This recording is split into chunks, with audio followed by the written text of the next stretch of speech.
The planet's puppet masters almost surely have a plan.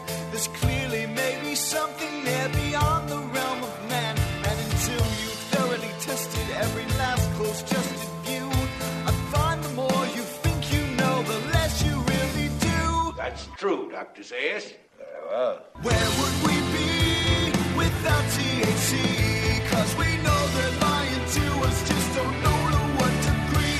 Yeah, where would we be without THC?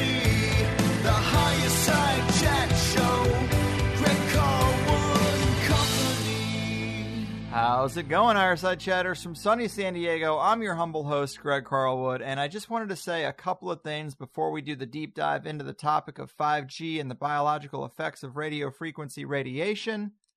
And one of those things that I want to say is that the live show with Tinfoil Hat went really, really well. I was so worried about my first time on stage, about being properly prepared, all that kind of stuff. But every guest was great. It ended up being more of a panel type thing with about 10 people that cycled through at one time or another. There is audio and video. I'm going to be working on making it just a little bit better if I can, and it will come out before too long in some form. There are some really great moments, especially if you're familiar with people like Jimmy Dore and Eddie Bravo. It's pretty awesome. But also, for Plus members, part 2 of the Armenian adventure is done. You can find it on the Plus site.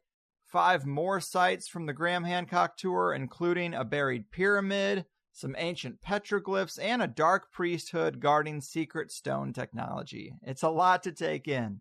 Sign up for Plus if you haven't, and you can see 2 of the 3 parts that are out, as well as, everything else, the archives, the forums. And lastly, in regards to today's show, I really sought this one out because I'd heard Susan Clark other places, and I found her to be super interesting and focused on 5G with a more scientific perspective. But we did have some issues. Susan is on the East Coast, and our first attempt to do this show was derailed by the storms we had in her area a few weeks back. Her power and internet and even her phone were knocked out for a couple of days. So we stayed in contact, and as soon as she got her internet up and running, we went for it. But the connection was still pretty bad. It's not ideal, but there are just some interviews as a host that I just want to get. And sometimes I have to try 2 or 3 times to make it happen. I do a lot of preparation, I got my outline, and then I'm just worried that it's not going to come to fruition. So sometimes I take what I can get. I think the info is pretty important, and I wanted to get it through Susan's fairly unique lens and just deal with the rest. It's been a while since we had a female guest. She's definitely knowledgeable, and she's done so much to fight the system on this issue. So much that even targeted attacks were talked about, which isn't something I like to invoke often. But she had serious concerns, and as Susan said, maybe that's partly to blame for our inability to keep a good connection going. If it is, all the more reason to stick through it just out of spite. But either way, it's at least worth letting you know about, but I hope you find the content interesting enough to stick through it, and I'll see you on the other side.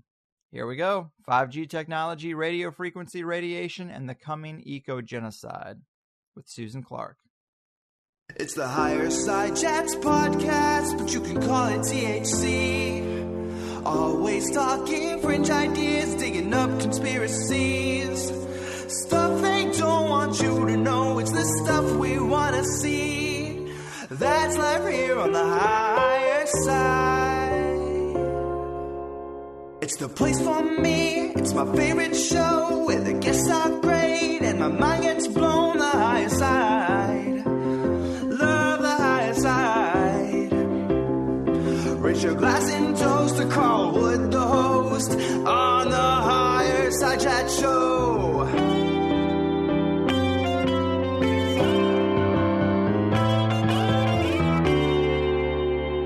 That's life here on the Higherside Chats.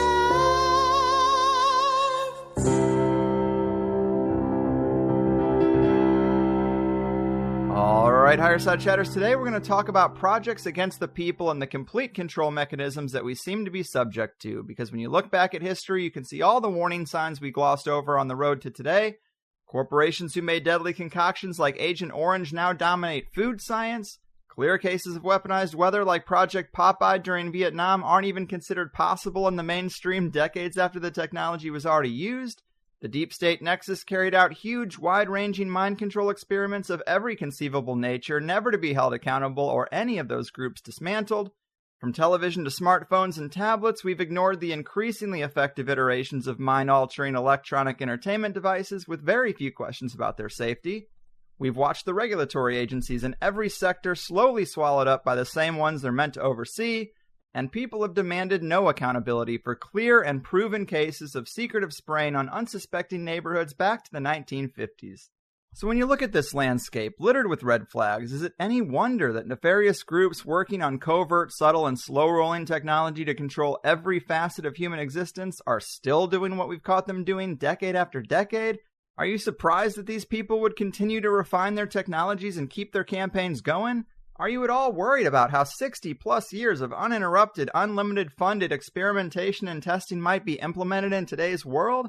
Well, you should be. And today we're going to take a deep dive into these very ideas with a woman who has spent so much time reading, researching, and wrapping her head around their plans for us that we owe her more than we know.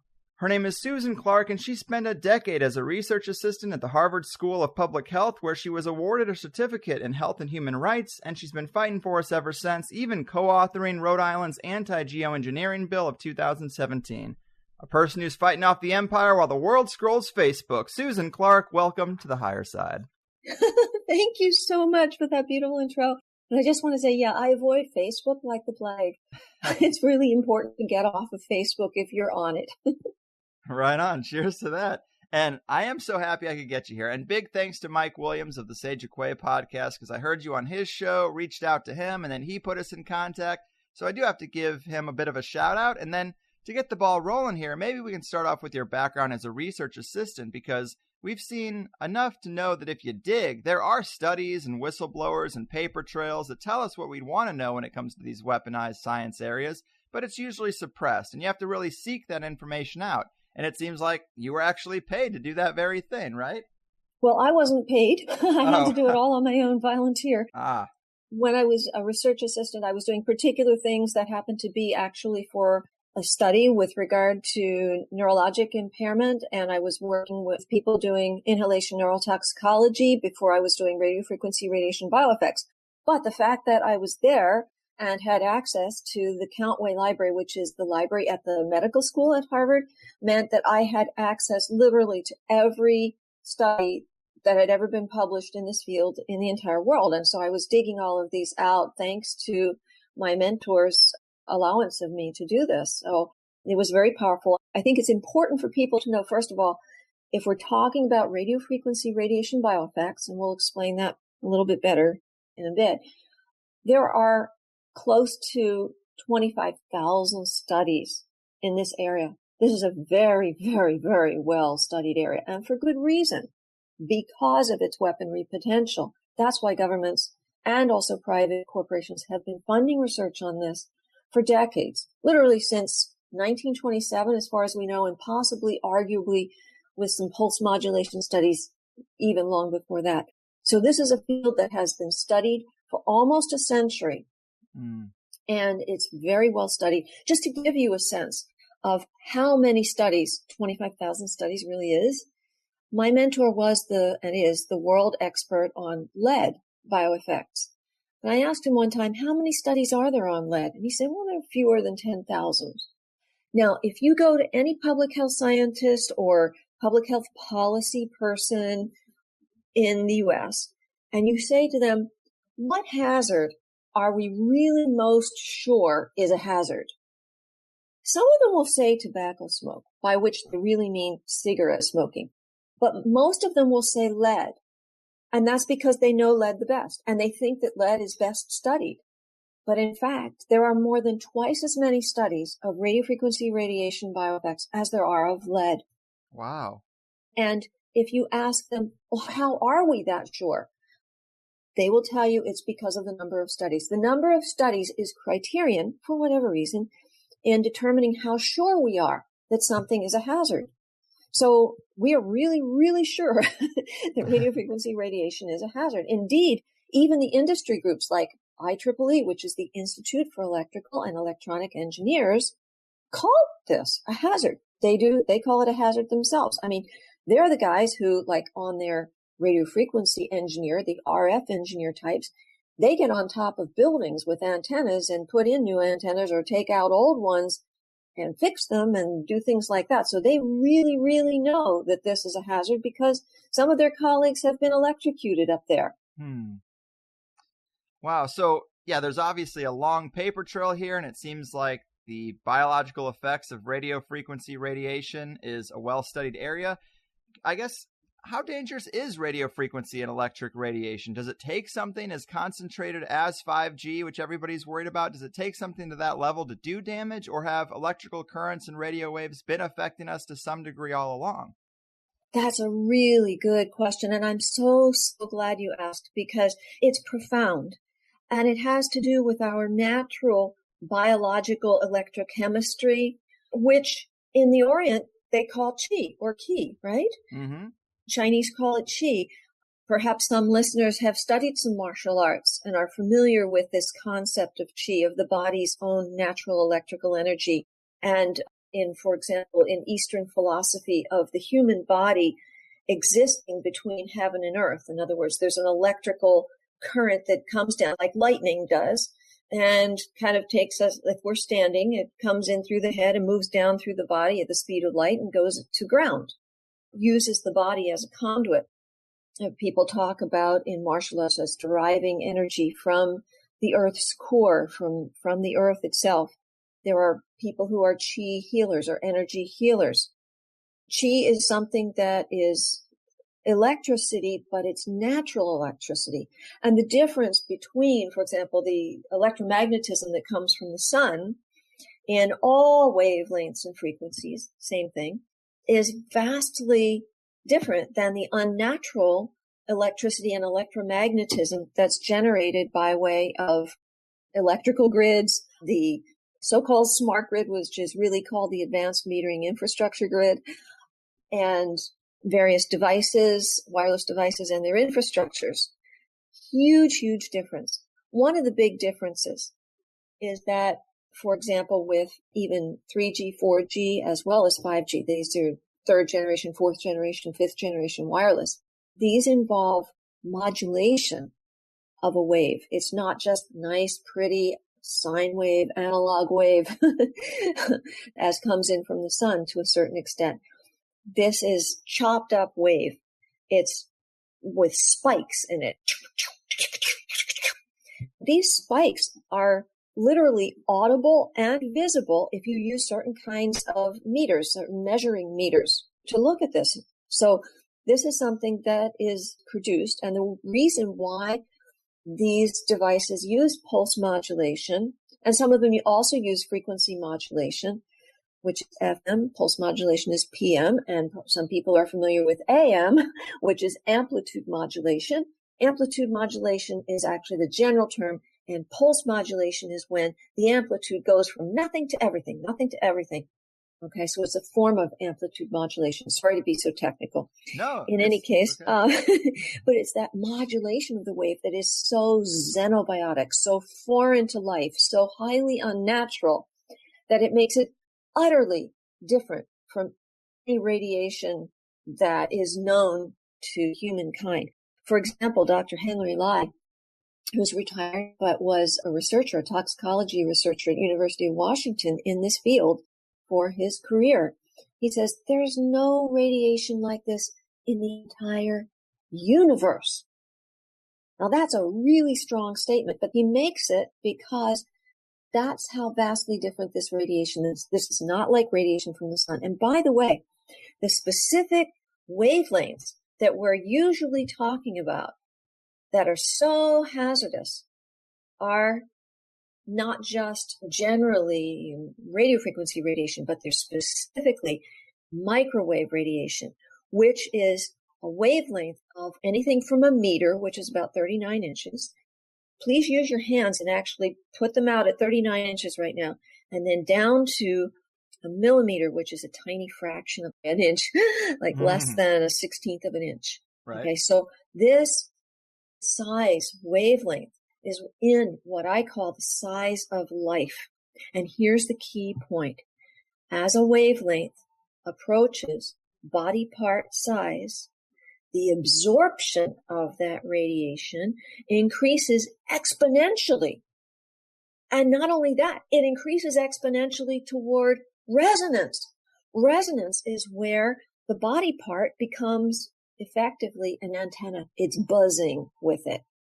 Okay, so, for example, back in 1997, I was talking with an engineer, an RF engineer, radiofrequency engineer from MACOM, Microwave Corporation in Burlington, Massachusetts. And he said to me in this tone of voice, "They couldn't have picked the worst wavelength for the cell phone system. That's the size of the human head." Okay, now the human head, even one human head has many, many different dimensions depending how you measure it, right? Mm-hmm. This diagonal, that diagonal, across here, across there. But all of those dimensions are sort of within that range of probably, depending how you look at it, or the human brain, like an adult brain, maybe from, 3 inches to 8 inches or something like that, depending how you measure, right? It's in that range. It's also what we would call a centimeter wavelength range.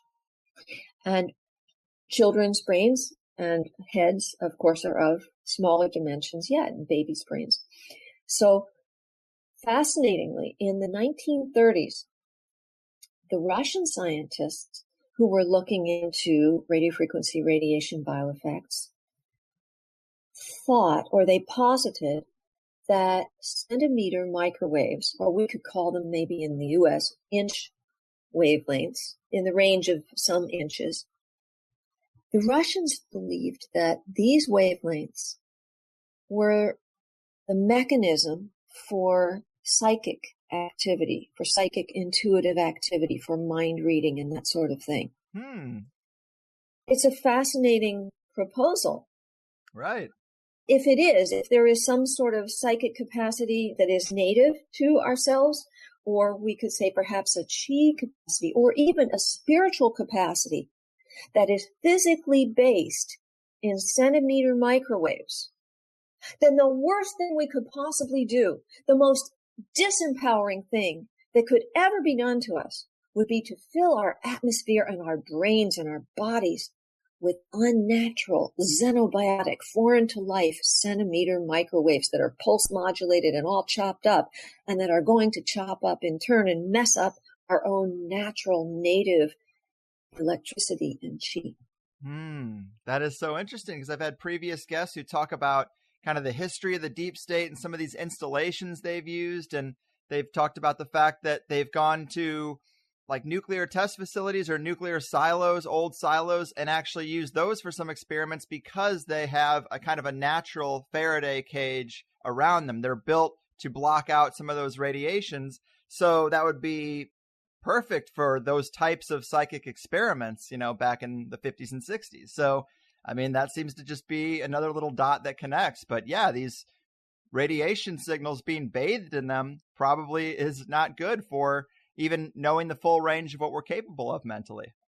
Yeah, there are also some people still in Southeast Asia, older men mostly, who are martial arts masters, and who are saying that this type of chi, this type of power, is disappearing from the earth.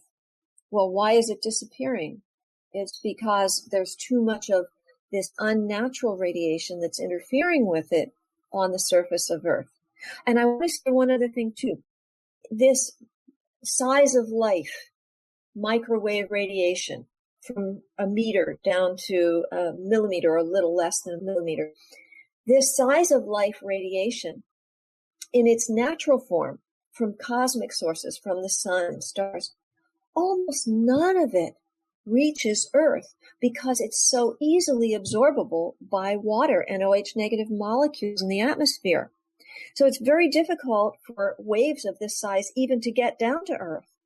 That's precisely the reason why certain things, like certain broadcasts like TV and Wi-Fi and so forth, can work here, and radio also, because almost none of that radiation, including other radiofrequency radiation, even gets to Earth's surface in the first place. There's none of it here. And so I say, why is it that life grew up in the sizes that it did? Everything from, a single cell organism to a dinosaur. Those things are the sizes of life, and it's those size wavelengths that are almost non-existent on Earth's surface naturally. Wow.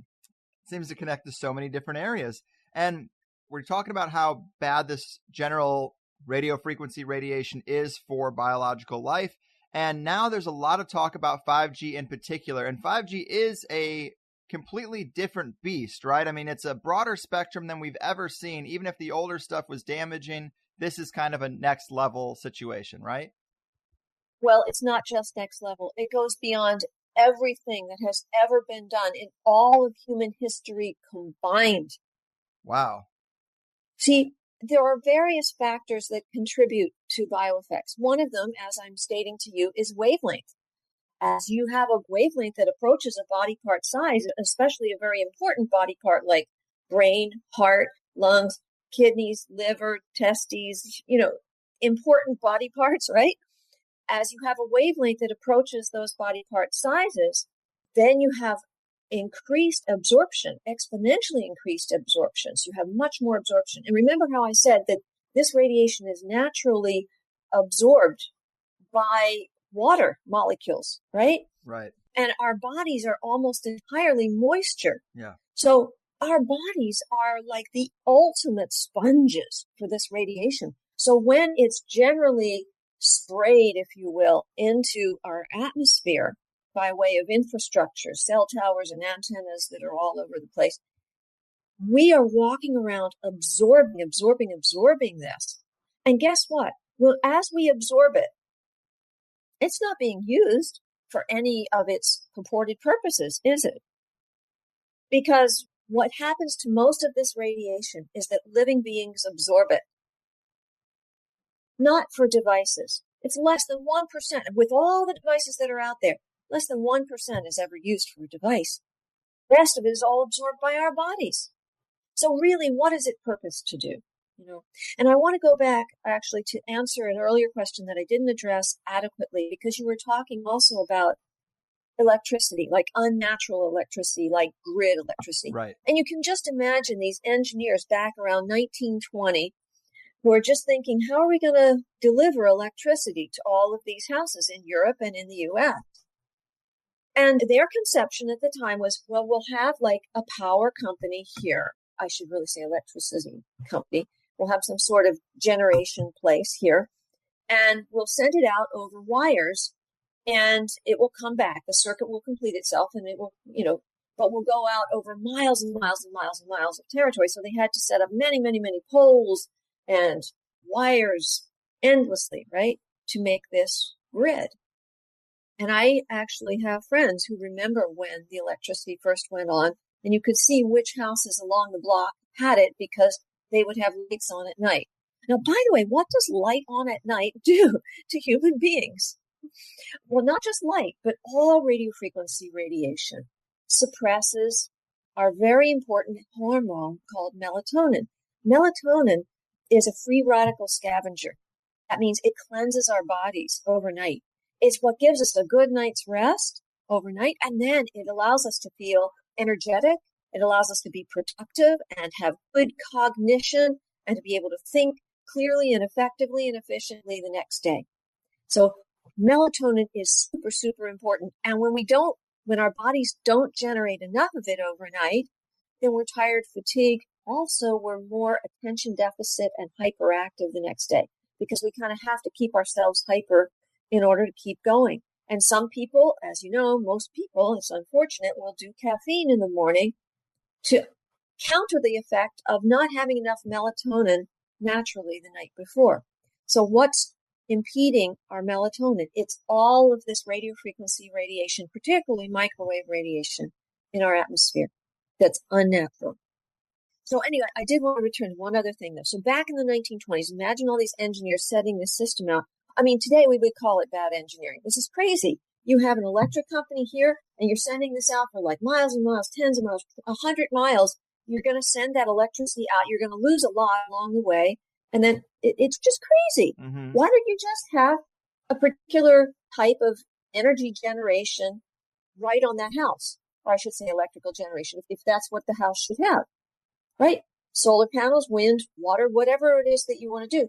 Create the energy, or the electricity rather, right there on the spot. And then you don't have to send it anywhere and lose it along the way. But that's what they were thinking. So I actually had a friend who worked at the MIT Gravitational Lab in the 1980s and 90s.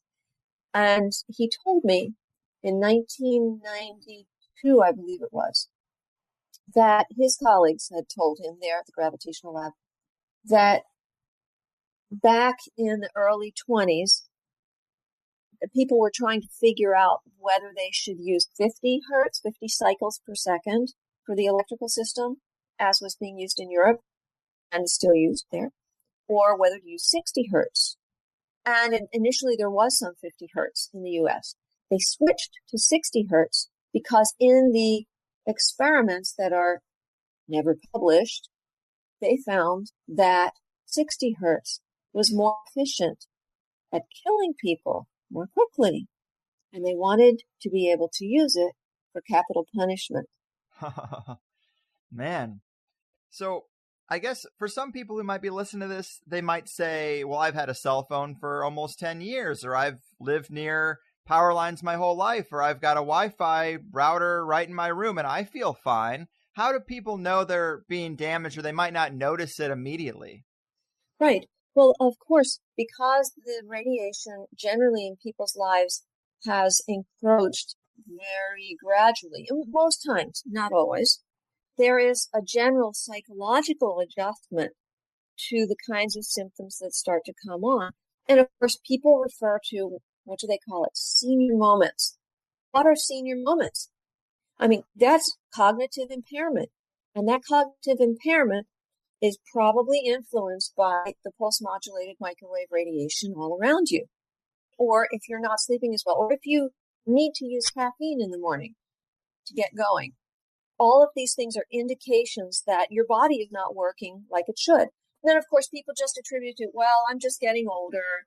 Why do they do that? It's because they're told to do it. It's because it's in commercials. It's what medical doctors are told to say to their patients with this word, idiopathy, right?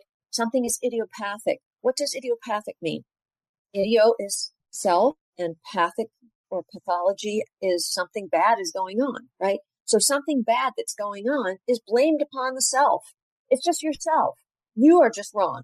Maybe it's in your genes, right? You're supposed to think, oh, it's just my genetics. My family has a history of blah, blah, blah. So it's just in my genes. No, that is false. Okay.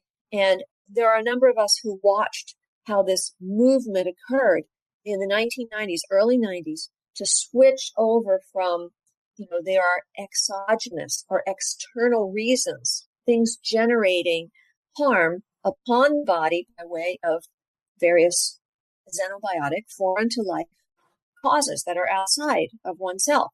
Could be biological agents. It could be chemical agents, nuclear agents, right? Or electromagnetic agents, or even other kinds of things like noise pollution, which is mechanical vibration pollution.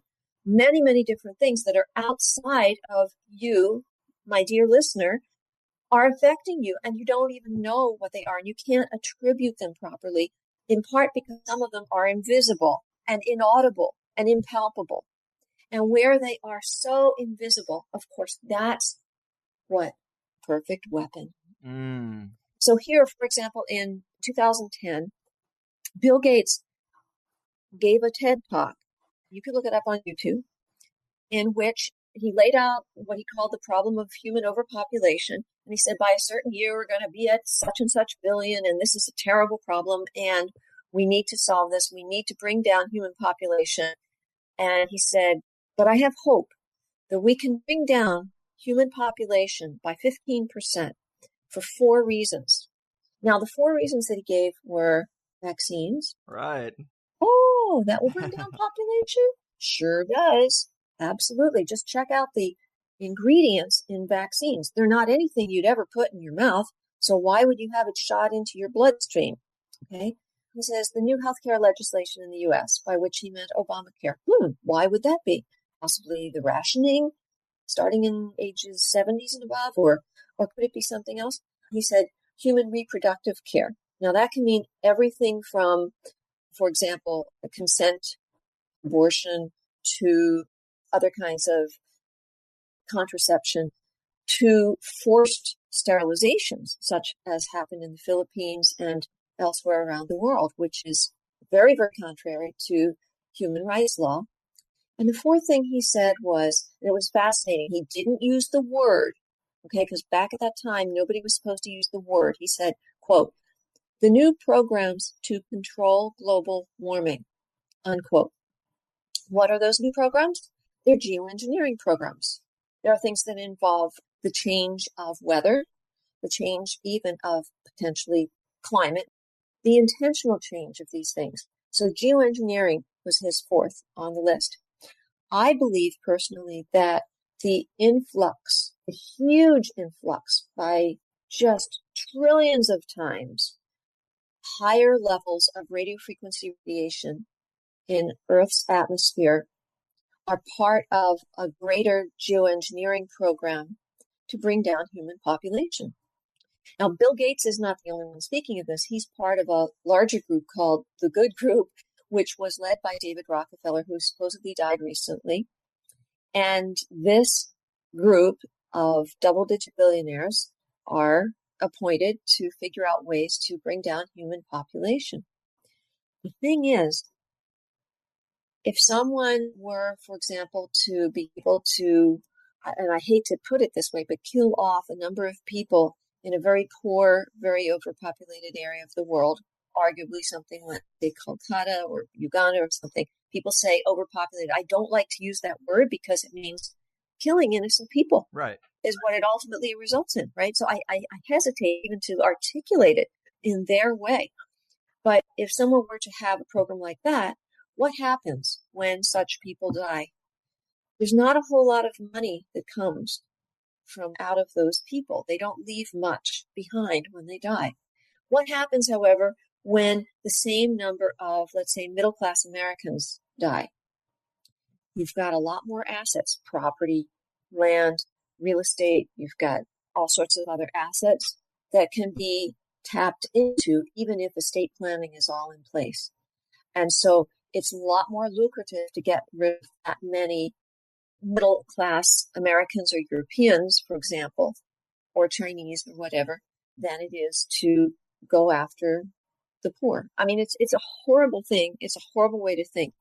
But just for a moment, think in the way that, let's say, the Committee of 300, the wealthiest bankers in the world, think. These are people who we would call, as moral people, we would call them psychopaths. They don't think of themselves, I'm sure, as such, but they feel that they're being practical in eliminating humans from the planet.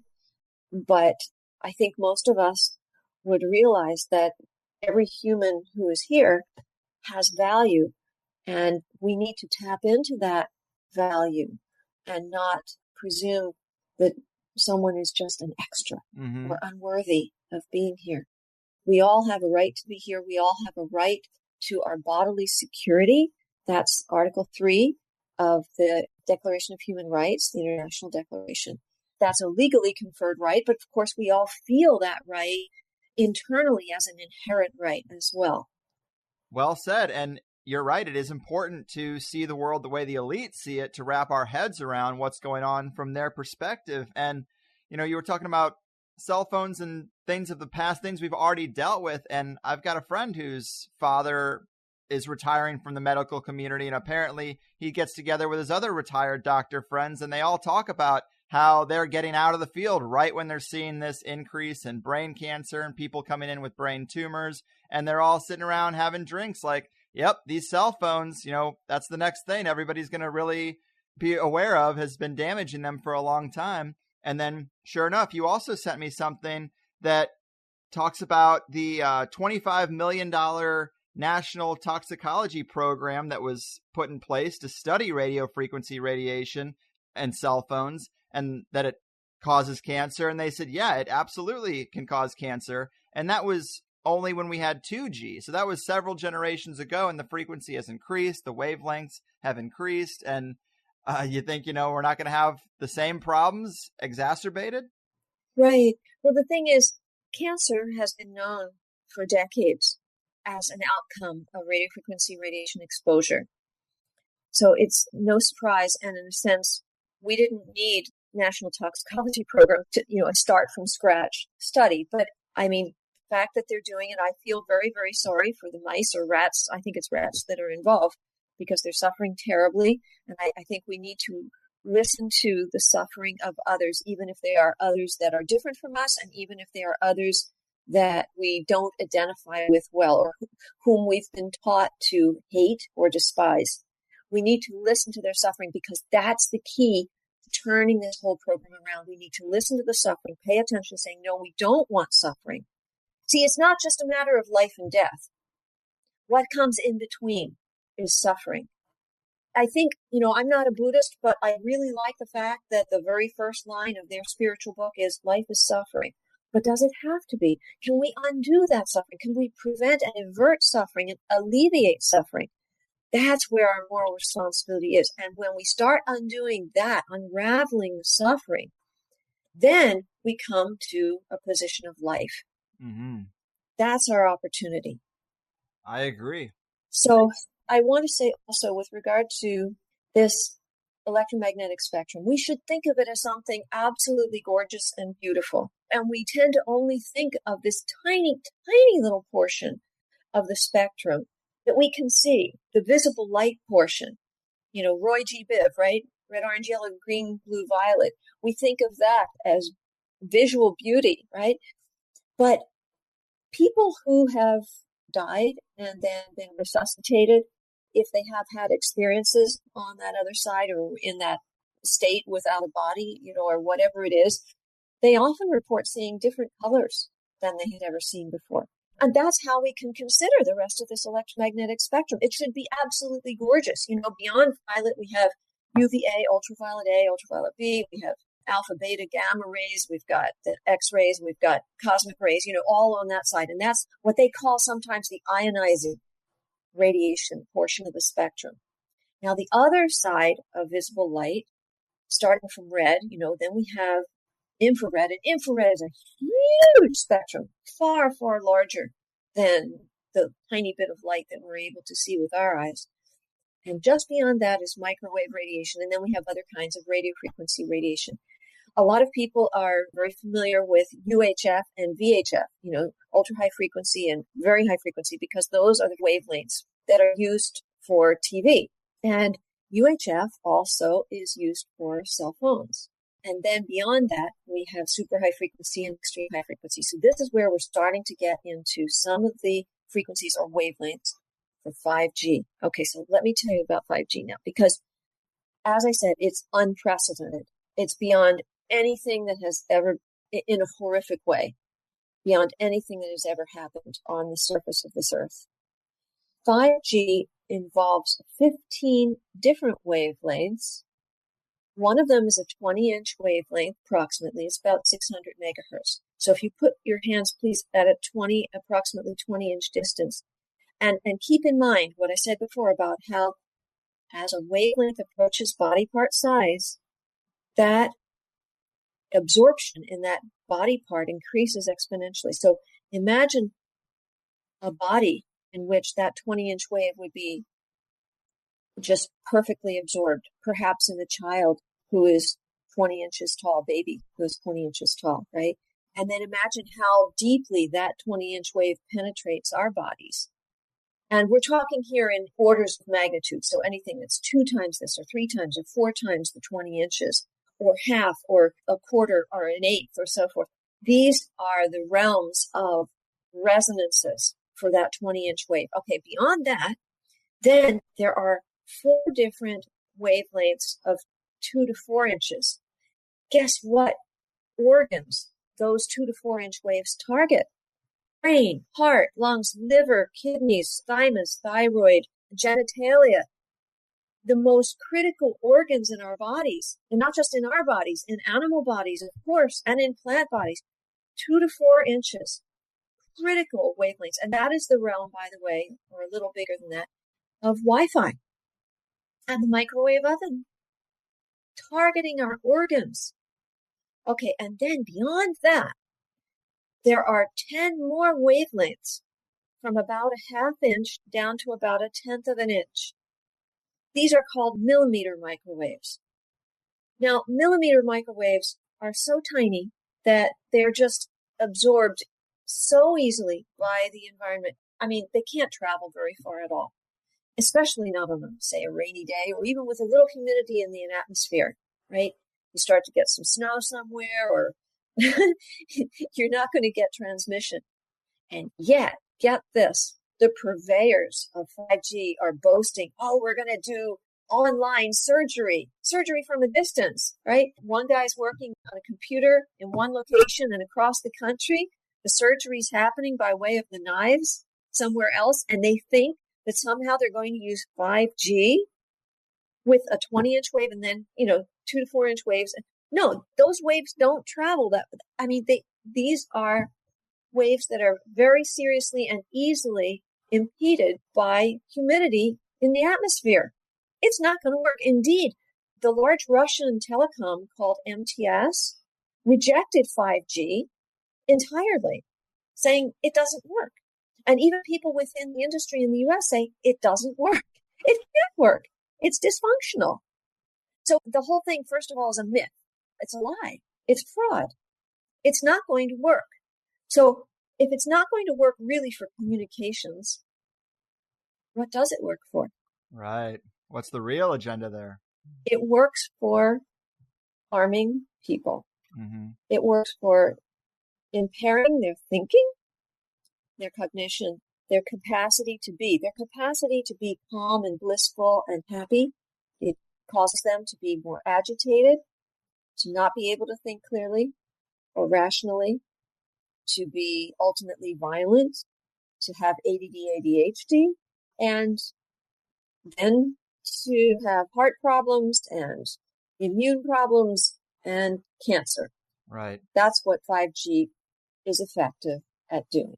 And we've seen several situations over the past few years where there's been some type of shooter and a big mass shooting, and they'll say things like, leading up to this, I felt like somebody was getting into my head, or they'll go into the police station a few days before and there's reports where they say, hey, something's not right. I feel like there's signals going into my brain. And then a few days later, they shoot up a room and they don't know why they did it.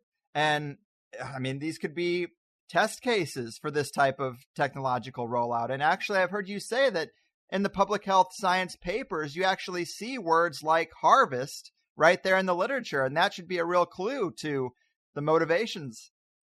Yeah, it was a strange word when I first encountered it decades ago. And I'm thinking, whoa, using this word harvest for human deaths. And I just felt that it was very, very strange. And now I see that it's very, very intentional.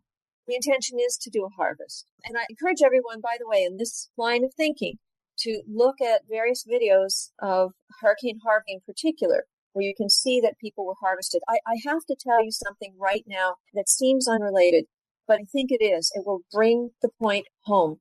My dear friend, Bill Mitchell, whom I knew from LA, he was a kind of old hippie type who had smoked a lot of pot. I've actually never done that.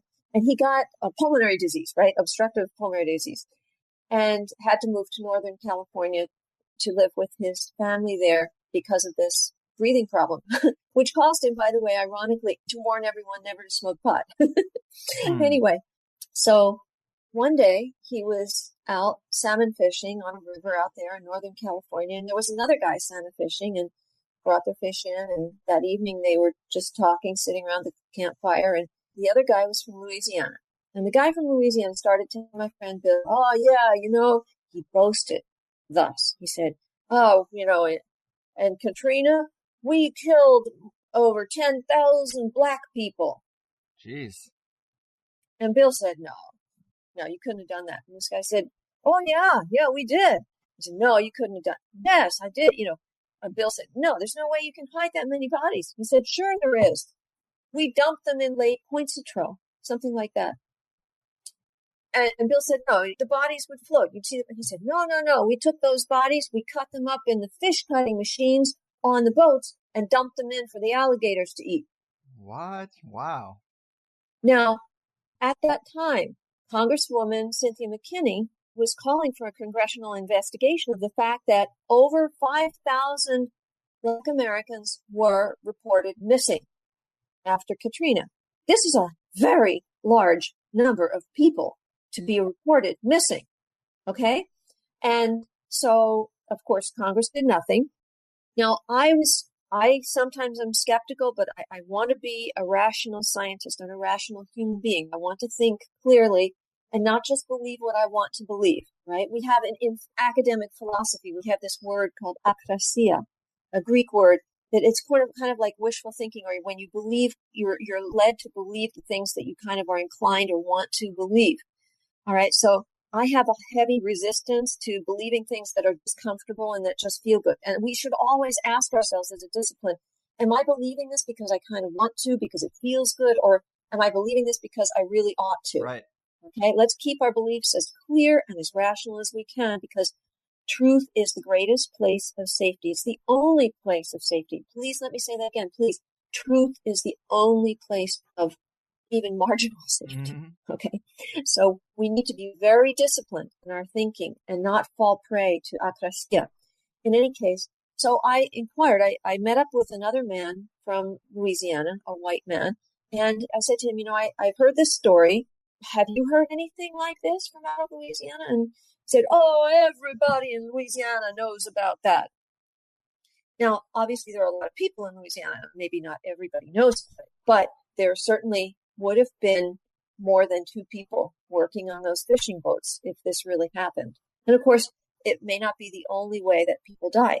But even this morning, I noticed people reporting who were on the ground and in the waters at Hurricane Harvey in Texas, that officials were allowing, quote, bodies to just flow out to sea so that they wouldn't be counted. Wow. So you create the chaos of a storm, and obviously that's going to kill a lot of people on its own, but you have like campaigns within that to be even more efficient, it seems. Yeah. This is why I think we need to be very clear on the concept of this harvesting notion that is an official word within public health science, getting rid of people. How do people get gotten rid of, right? Because public health science is the field that's supposed to be saving people and preserving life and creating a nice, healthy, long life, right? And instead has been co-opted in many ways to do the opposite. People say, well, how come I don't know about this? Or doctors, especially medical doctors, well, I don't know anything about it, so therefore it can't be true. I mean, it's amazing the way doctors are that arrogant, but I run into it all the time, right? I mean, these are doctors usually who they have never even had a single course in toxicology. They don't read and have never read a single toxicology journal, and yet they're so sure of their opinions. Okay. In any case, I just want to say that of the 25,000 studies of radiofrequency radiation that exist, I've probably read 1,000, which is more than just about anybody in the world has read. I mean, I'm up there with the people who read the most number of studies, right? But it's not just a matter of reading them. A lot of people will read the title and the abstract, and then they'll give up, right? They'll read the title, abstract, the intro, and the conclusions, and then that's it. What you find often with these studies, and the reason why you have to read them carefully, is that in the body of the study, the methods and materials portion, you find that the actual data contradict the title, intro, abstract, and conclusions. Okay. Yeah. So you have to really read it, because there is such a heavy pressure to ensure the ignorance of professionals like medical doctors and even public health scientists themselves.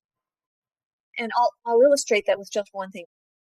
Back in the early 90s, I was appointed to ghostwrite a chapter section on radiofrequency radiation, because I was the person who knew most about this at Harvard.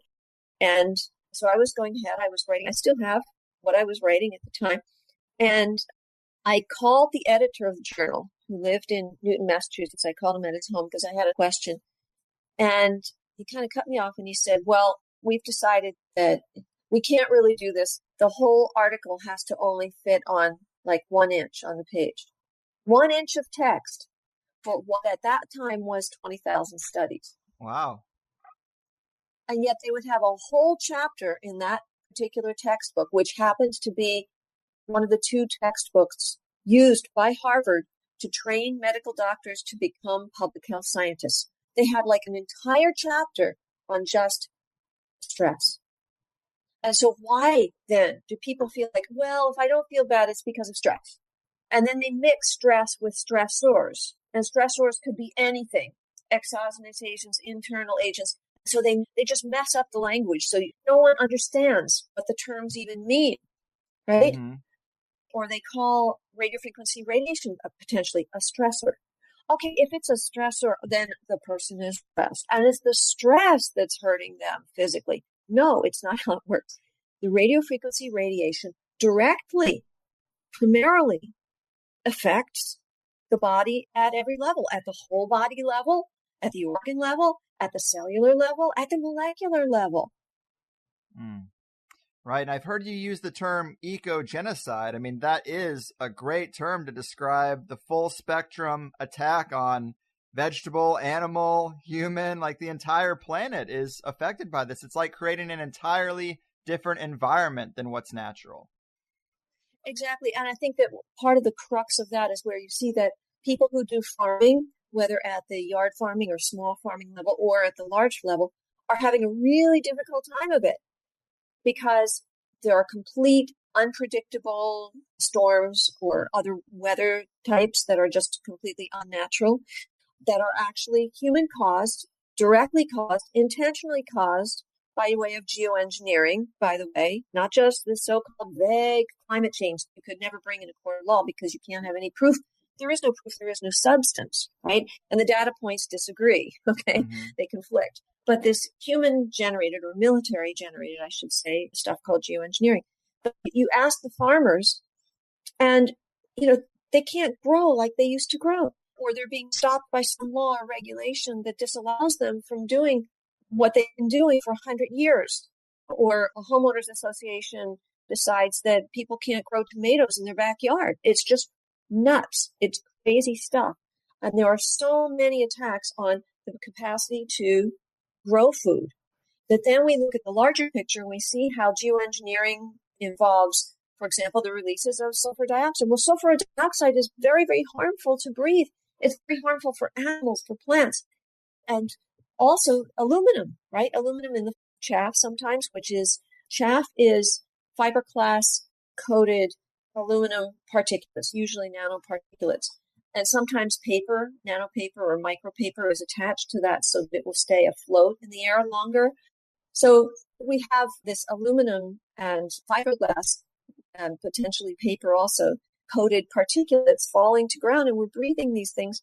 And then meanwhile, the media are promoting, there's flu season. There never used to be any such thing as a flu season. Flu season doesn't exist. They want us to believe it exists, right? Just like they want us to believe that hurricane season exists. There are certain times when more hurricanes could occur, but never like this before. So what they do is they take a hurricane that's out there and they enhance it, and then they direct it. This is technology that exists. So this is a huge hit on plant life and food. It's a total eco-genocide. That is the clear intention of the wealthiest people on the planet. And somehow all of us have to get that turned around. If we join together, if we unite together, we have a chance of turning it all around. I want to talk for a moment about this organization. I think it's called Unite Foundation or something. It's based in the Netherlands. And it was started by a guy named Ronald Bernard, a fascinating person who was working as a financier for some of the wealthiest people in the world, and over time being asked to do things that were shady and more wrong. And eventually something happened that caused him to completely break away from them, which he describes in a beautiful and amazing interview. If you look up Ronald Bernard interview in English audio. Right. He talks about the sacrifice of children, I believe, even. Well, it is in part. Yeah. And he saw and realized things that were just horrific. And he said that these people at the top of the heap, and I don't like to call them elite, by the way. I think that we've been misled. We've been misled, call them Illuminati, right? Which they're not illuminated at all, right? These people are psychopaths. Let's be clear. Okay. So what they call themselves, interestingly, is Luciferians. And that's their kind of religion. And they go to what they call churches of Satan and whatever that, whatever you may think of that is whatever you may think of that. That's what they call it themselves.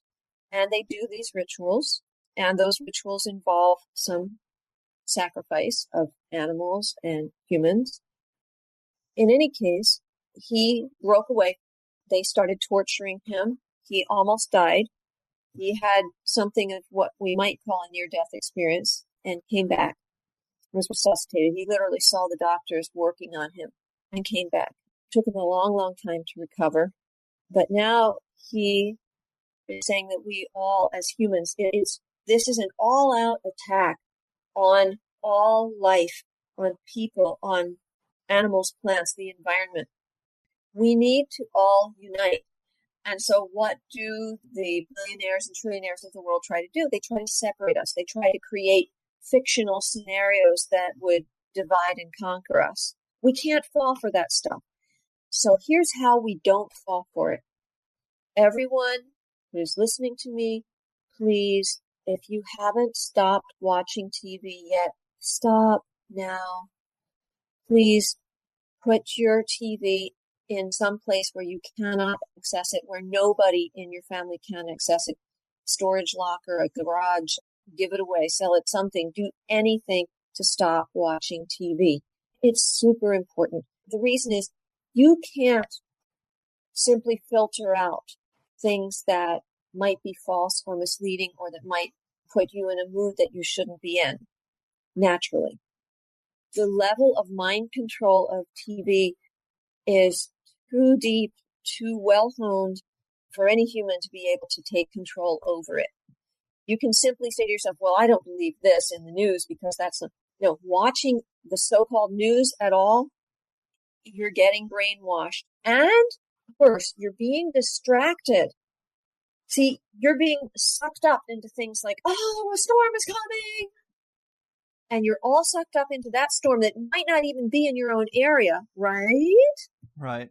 When there's a much bigger storm coming that they don't want you to know about. It's called 5G and it's called geoengineering. And if you're not focused on the real danger, on the worst danger, because you're distracted by the so-called news and the exciting sensationalism of a storm and what it's doing in some island in the Caribbean that you've never been to, if that's where your head is at, you are so distracted that you will never be able to protect yourself by any means, nor will you be able to protect your family or anybody else. Look, here I am, right? I had a spiritual experience back in the 90s sometime. I think it was early 90s. I was very, very ill from a pesticide exposure. It was an algicide exposure, actually, and I was simply in a lake that I didn't know had just been algicided. It had been killed the day before, literally killed. Everything in the lake had been killed the day before. I got some water down my lungs by floating when a boat went by. My foot squished 2 dead fish apart in the bottom. That's how I first got shocked into realizing that there were no live fish anymore in this lake, that there had always been. I didn't learn until long after the fact what had actually happened. In the meantime, I became so ill as to nearly die more times than I could count. I lost count of near death. And in the years that followed, I was realizing, I'm never going to have a life. I'm never going to have a career. I'm never going to have a child. I'm never going to do these things that I had always wanted in my life as a woman because I was that sick all the time and I wasn't getting well. I wasn't getting better.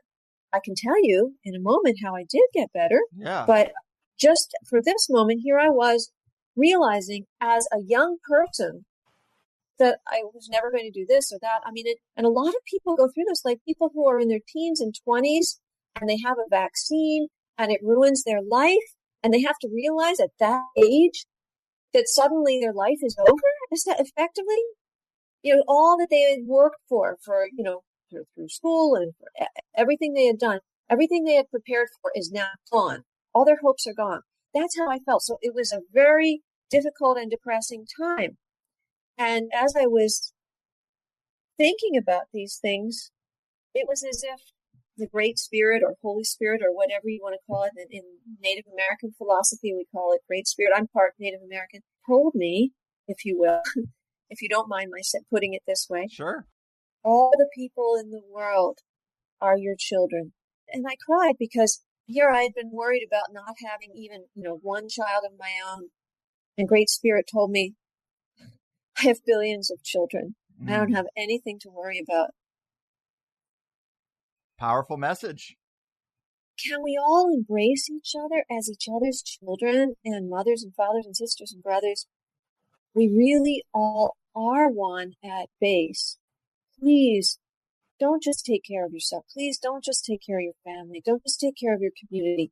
Please embrace the whole world, not just humans either.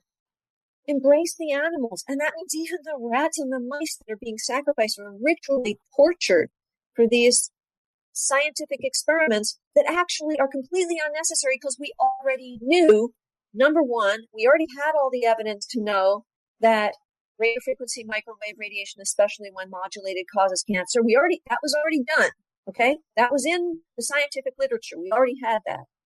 And number two, we could have reasonably understood it anyway, because things that are xenobiotic, that are foreign to life, that are foreign to the living system, are going to irritate it. And the more that they continue endlessly without cessation, 24/7, 365, of course, they must break down the biological system. So we have to get rid of them. We have to get rid of all wireless stuff. And that's a wonderful message. Please embrace it while you embrace the now 8 billion people on the planet. Please embrace 8 billion. Please embrace the fact that we're going to get and need to get rid of all wireless radiation. We need to get rid of all geoengineering. We need to get rid of all toxic chemicals. And this is a great thing. This is a happy thing. Love it. So, Susan, just to wrap up kind of that story, how did you get better? And is it maybe something that other people could use to help themselves in these kind of situations? Yeah, absolutely. And I need to remind myself of this message again, too. So thank you for asking. It's about embracing with 100% total commitment what your mission is on Earth, whether it's a part-time mission or a full-time, or whether it's just something that is for this day, this moment, the year, whatever that mission is, whatever the guidance is that you feel that you ought to be doing, that you ought. Listen to the oughts, right? What ought I to be doing? And do it. Embrace it and do it. Don't fear it. Don't fear asking the question. Ask the Great Spirit, what is it? What's my purpose here? Because I'll tell you something. If you get to the end of your life and you've just gone along watching TV, watching the news, right? And doing some fun things and doing what was predicted of you. Okay, get married, have kids, have a job, blah, blah, blah, blah, blah, blah. You're going to be disappointed on your deathbed. But if you actually follow these inner leadings and you bravely go out and you do what you feel that you ought to do, you are going to feel great about yourself, great about your life, and you're going to get well. Okay. The irony for me was that I started going back and forth from the Boston area to Washington, D.C. That was a 12-hour trip. I couldn't use any air conditioning. I couldn't use any heat in my car or anything like that because I was too chemically sensitive at the time to do anything like that. So even in the dead of winter, in ice storms, I would hold my hand on the window so I'd have one tiny little piece of window that I could see through so I could drive all the way to Washington, D.C. If I had a $20 bill to my name because I had no money, no income at that time, if somehow I had a $20 bill, I would head to Washington knowing that somehow someone would give me $20 to get back. Okay, that's all it cost at that time for gas and tolls, believe it or not. And I didn't need anything. And miracles would happen along the way. If you're following this kind of spiritual path, miracles will happen. Right. I've heard that before. Well, as we kind of start to wrap this up, can you tell people maybe the names of some of the groups and the resources that they could actually put their energy into and put their support behind that might make us a little more hopeful in a pretty dire situation? I think Scientists for Wired is a group that I thought was at least worth telling people about. You mentioned the importance of sticking with wired technology, and this is a group that is really advocating that, right? Scientists for Wired Tech, right? And that's scientists, the 4 is the number 4, Wired with a D on the end, Tech, scientistforwiredtech.com. And people might just be interested in looking at the site, which has not been updated for a very long time, but has a really good homepage. It's called emractionday.org. And it just gives kind of an interesting introduction to the field in many, many different languages. So if you wanted to share it with somebody who doesn't speak English, that would be a good site. And on Scientists for Wired Tech, you'll find a presentation that I gave to school board officials in Petaluma, California. It's only a 6-minute presentation. I had to speak faster than I've ever spoken in my life, but it's something that packs a lot of information into a small amount of time. So that might be helpful. And if people need a particular letter to send to officials, please remember, don't speak about your concerns or your worries or your alarm. Your emotion doesn't count. Unfortunately, it doesn't count, okay? And precaution also, believe it or not, doesn't count. Why? Precaution infers that this field of science is unknown. For example, if you cite the precautionary principle, that's actually international law, which I studied at Harvard. And that international law contains specifically the language that states that where scientific cause and effect relationships are not yet established. Well, that's not the case here. These scientific cause and effect relationships are established. We know that there's going to be nerve damage. There's going to be brain cancer. There's going to be all sorts of cancers. There will be microwave sickness, as the Russians called it. That will happen. There will be cardiac effects. There will be ocular effects from 5G in particular. So the effects are established. We don't need to merely be precautionary. We need to stop this. We need to ban this. And it seems pretty dire. Obviously, in previous years, I've done plenty of shows about the big push for the new coiled fluorescent light bulbs and the big green revolution. And we've heard from guests who talk about how bad it is to sit under those big tube lights in most office buildings. And, right. Now this is just a whole new beast. Right.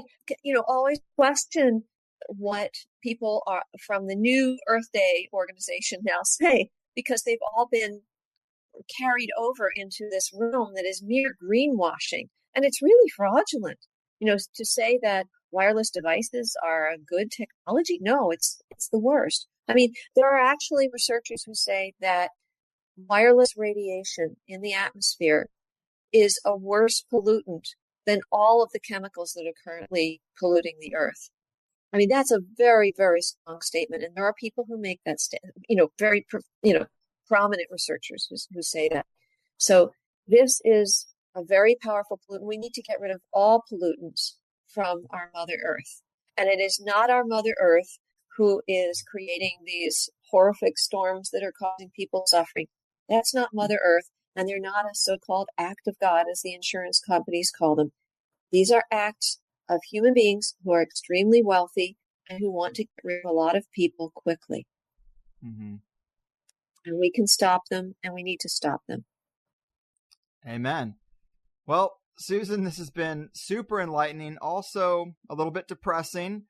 It seems like we can't really do much other than supporting groups like Scientists for Wired Tech and fighting the legal battle, which sometimes doesn't work out that great for us. But let me suggest one more thing, if I may. Sure, because sure. I never, ever do this on any of my radio shows, and I've never even thought of it until this moment. But, those of us who are sort of on the front lines of this get targeted. For example, we just didn't have electricity for 10 days. Yes. Or internet or phone, right? Right. We had to push this back. And it was just a small number of people just sort of on our block right here. And, people start to feel, well, maybe it's her. She's the one who's sort of leading these battles, and maybe she caused all of us, right? And there's a huge loss. For example, those of us who are working in these kinds of things, we're doing it as volunteers, right? And I don't even have an organization of my own. I don't have anything to which people can contribute. I don't have income otherwise. We suffer a lot. We don't have money for things we need always. Don't have brakes in the car. They don't work right. Can't get them replaced. That kind of thing. And every now and then there's a little angel who steps in and sends some help. And that's basically how we survive. And it's not predictable. It's not anything that anybody can count on. But I do this full time, and I am going to do it, period. Whether there's any way to survive or not, or subsist or not. But just consider, if you're paying an internet bill and it's Wi-Fi, or if you're paying a phone bill, a cell phone bill, please consider instead getting rid of those wireless things and giving a little bit of that contribution. Not necessarily me, but someone who's actually out there doing the real work and getting targeted for it. Mm-hmm. I think that's super wise. I mean, why not? This is really our only method of fighting back. And is there a more direct way that people can, thank you for the research and work you've been doing, or support you in particular? Or are you trying to stay a little more private than that? I'm staying pretty much private, but if anyone would like to do that, and if you check them out, and you can give them my email address, my private email address, and if they feel like they'd like to help, or if they need me to help them, we can connect. And that would be, any help would be very much appreciated and very properly used. Sure. Because I have never in my life paid a cell phone bill. Never would I waste such money. Never would I give money to the side that wants to kill off the population. Not a cent. So you know that anything that I would receive would be properly used. And we have a non-toxic home. I would never, ever use a penny to pay for a cleaning chemical or a cosmetic chemical or anything like that. Right on. Well, sure. I'll definitely try to be that gatekeeper. It's a lot of responsibility, and I'll do what I can. But you are a real champion of the people. Thanks so much for your dedication. Keep fighting the good fight, Susan, and take care out there. Thank you so much, Greg. You're wonderful. Thank you for all your great insight into this. You got it. Bend the knee, ladies and gentlemen, Susan Clark. I am really happy I got this interview. I wish it was under slightly better conditions. I'm sure she does too, but it is what it is. Radio frequency radiation, not something everybody's talking about, not something we think about a lot, but probably it should be a bigger priority to us in the digital age. It's scary stuff, and I really don't want to go overboard with it. Clearly, conspiracy shows have been saying the sky is falling for years. This could just be the latest problem in a string of hundreds of pressing issues. I don't know. Humanity will probably survive, but we don't have to make it so damn difficult, do we? I think it's a real area to keep an eye on. And in Higherside News, coming up are 2 excellent shows with real awesome guests, content, and call quality. And of course, the live show will be coming in some fashion. Tinfoil Hat just started their Patreon, so we were considering maybe reserving the video for Plus members on my side and as an incentive to jumpstart their Patreon subscriptions on their side. Still not sure. We are talking about it, and some people might not like that, but given what we do put out for free, I don't think anybody should be complaining. We live in a capitalistic, Rothschild, Rockefeller, debt-based system of rule like everyone else, and I don't ever ask for much. I just try to give you the best show I can. And on that note, I actually do think it's time to ask the audience for a little push. Obviously, we do pretty great just playing it as it lies, but I know so many other shows that make this whole spiel about review the show, share your favorite episodes, tell your favorite researchers that this is the show they need to be on, all that stuff. They make it a routine part of every intro and outro, and I think it's safe to say that I don't do this very often. And I know that if I did badger the audience with that, it would have an effect. But I'm hoping that once in a while is enough. It would be for me. So if you have a favorite episode, please give it a share if it's not too hot of a topic for you. And if it is, you don't have to share it on your own Facebook. Maybe go to a favorite subreddit or go into a forum that is conspiracy friendly and post your favorite episode. Because, our friends and family see the things we post all the time. Let's go to where the enthusiasts for this type of material are and say, hey, do you know about the Higherside Chats? If you don't want to do that, maybe go on to iTunes or whatever you listen through and give it a good review and a rating. These things control visibility of a show, for better or worse. So we occasionally do have to work that system.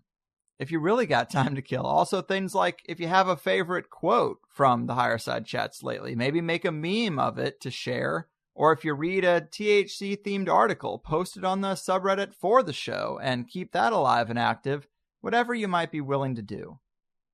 I know it's a lot to ask, but if you factor in all the time you've saved not hearing me do this every show, I think you still come out ahead if you do just one little thing. I think we could really use a shot in the arm, and I got a lot of good stuff on the way this month, and I just like it to have the best possible impact that it can. I don't think that's crazy. Another big thing, probably the biggest thing, would be to make a push to get me on other shows. I was only on Chris Jericho's show probably because a few people told him he needed to get me on.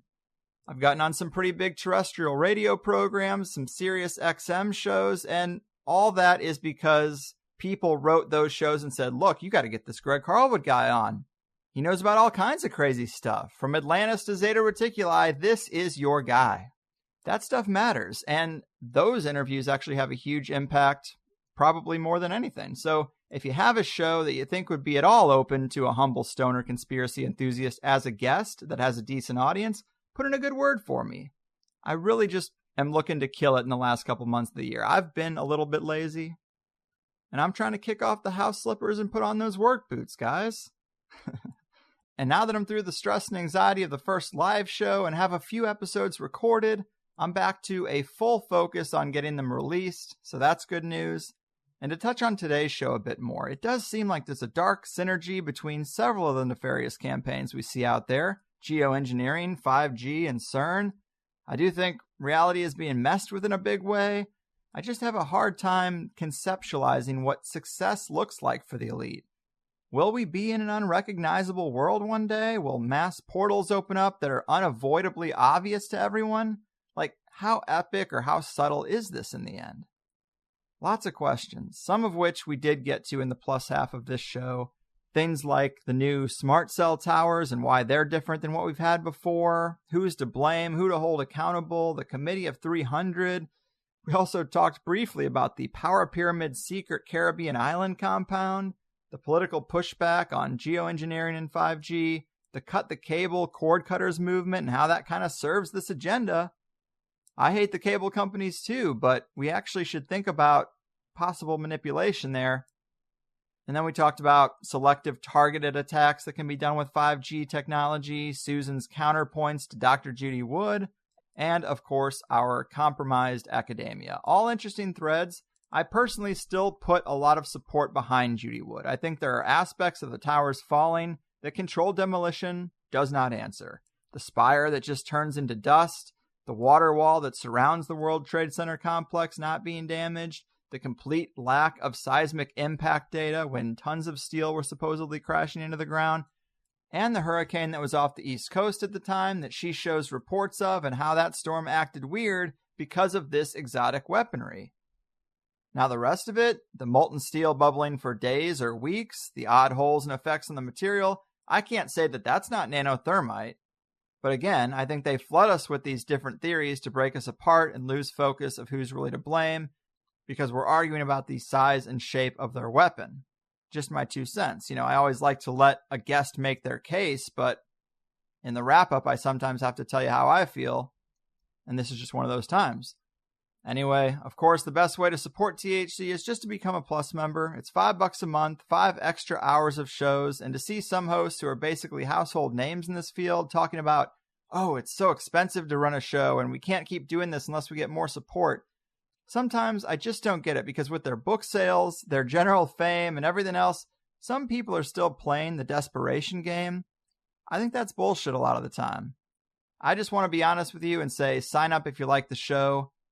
It's just a choice to double the amount you get. And if I'm being honest, I do have concerns about the AdSense shutdown becoming a bigger problem. It might spread into other areas. So I would like your support while it's easy to get. Some people think the free show is enough. That's cool. Be thankful to those who do allow for 5 free hours to be produced each month. But I've never had a Plus member say that the second hour sucked and was a waste of their money. Usually people say it's a great value. The comments section is usually the most thoughtful feedback I get. So hopefully you see something there. And find it valuable to be in the club. I'm just trying to play the game we all have to play, enjoy myself doing it, and create something beneficial at the same time. Everybody does something to pay their bills, but I think this is a lot better than shilling for GameStop. For me, for you, and for the guests that grace our stage. But you know all this, so do consider some type of extra help this month just to give us that little boost that every show needs once in a while. We gotta reassert our dominance, as they say in the animal kingdom. But I love you guys, and I hope you stick with me for a long, long time. I'm getting out of here. Your move, cell signal sorcerers, technological terrorists, and agents of the Eco-Genocide. You're fucking. Maybe you'll see. Goddamn, this plan. No fan spraying on me. Cronies, don't you know they control the weather with all the chemicals that they spray? Oh no, it gone, bye-bye. Ooh, I think I sink and I die. Don't you know they control the weather with all the chemicals that they spray? The earth unravels and we're sedated. It's falling to the floor, falling to the floor. It blocks the sun.